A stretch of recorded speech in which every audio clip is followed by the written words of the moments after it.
So let's start with the big story that we are tracking on WION at this hour. The United States has now surpassed the death toll of Italy to become the worst affected country in the world.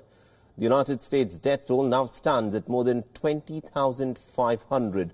What was being called the hardest week of the coronavirus pandemic for the Americans is now nearing an end, but the situation seems to be only getting worse.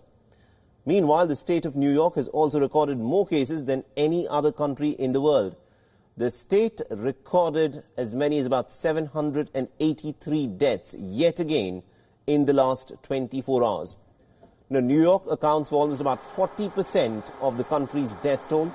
However, the rate of hospitalization in the city has remained flat, hitting a plateau, and many even believe that the curve could potentially now be flattening out in New York. But New York's Governor Andrew Cuomo claims that the state's death toll is stabilizing at a horrific rate. News is the curve of the increase is continuing to flatten. The number of hospitalizations appears to have hit an apex, and the apex appears to be a plateau, which is what many of the models predicted, that it wasn't going to be a straight up and straight down. It was going to be a straight up. You hit the top number, and then you plateau for a period of time, and that looks like what we are doing. Now, throughout the week, the United States has recorded almost about 2,000 new deaths every single day. However, health experts have warned that the United States death toll could reach. Now, all of these, remember, are predictions based on certain models, and they've predicted that the death toll could have been as high as 200,000 over the summer if the unprecedented stay-at-home orders are lifted after 30 days.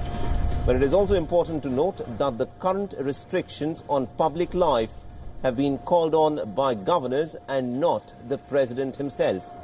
Now, the current federal restrictions in the country continue until the 30th of April. Meanwhile, Donald Trump continues to mull over as to when to reopen the economy. Trump will also be unveiling a new advisory council next week, which will include state governors and focus on the reopening of the American economy. Is traveling to Washington